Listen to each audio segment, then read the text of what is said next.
An update for you now on a story that we've been covering for many more days in a row than I thought we would be covering it. The story involves Rick Warren. Rick Warren is perhaps the most famous pastor in America today. He was the source of great political controversy earlier this year when President Obama invited him to lead prayer at the inauguration, despite Mr. Warren's history of anti-gay activism, specifically his support for Proposition 8 in California, which revoked existing marriage rights for same-sex couples. I'm opposed to having a brother and sister be together and call that marriage. I'm opposed to an older guy marrying a child and calling that a marriage. I'm opposed to one guy having multiple wives and calling that marriage. You think those are equivalent to gays getting married? Oh, I do. Oh, I do.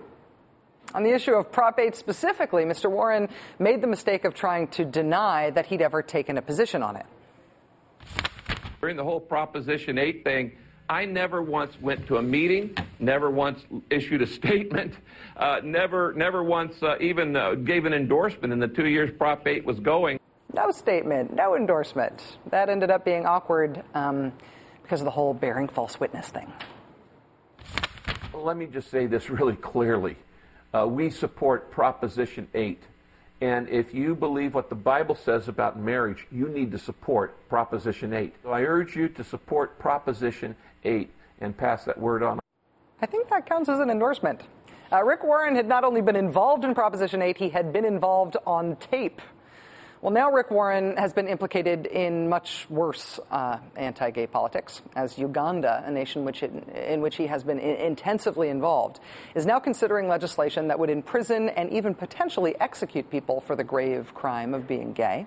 Uganda is the second nation in Africa that Rick Warren designated as a purpose-driven nation. Mr. Warren launched his National Purpose-Driven Living program in Uganda last March.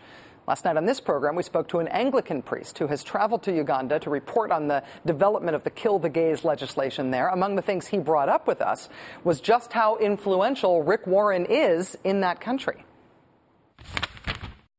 Rick Warren went to Uganda in 2008, and he made this saying that homosexuality is not the normal way of life, and we are not going to tolerate any of this. And then he goes on to say, therefore, it's not a human right issue.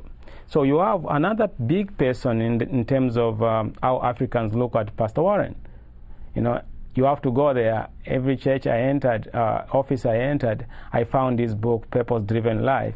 And people study it. It's more like the second Bible. So he has a lot of influence. So when he makes that statement, it carries a lot of weight to the Ugandan populace.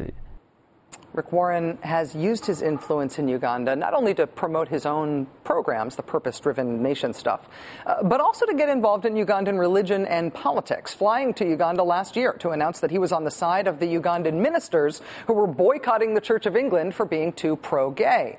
Rick Warren also invited a virulently anti-gay pastor from Uganda to come to his own Saddleback Church in California.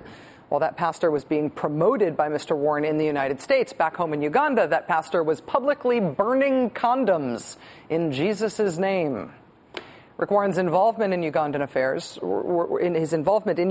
was so extensive that he even lobbied U.S. politicians to steer Uganda toward abstinence-only education rather than condom-based programs, which had helped reduce that country's rate of HIV infections.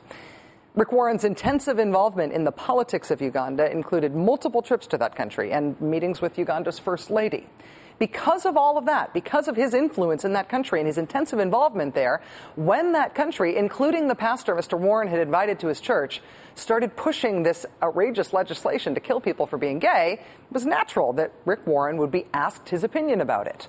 And about a week and a half ago, Mr. Warren gave his opinion on the subject to Newsweek. He said, quote, "It is not my personal calling as a pastor in America to comment or interfere in the political process of other nations." Well, now, finally, after a little bit of attention to this subject in this country, Rick Warren has finally decided to come out against the legislation, as if he had been against it all along. The potential law before your parliament is unjust, it's extreme, and it's unchristian toward homosexuals, requiring death penalty even in some cases. And if I'm reading the proposed bill correctly, this law would also imprison anyone convicted of homosexual practice. I urge you to speak up. The pastors of Uganda, speak out against this proposed law.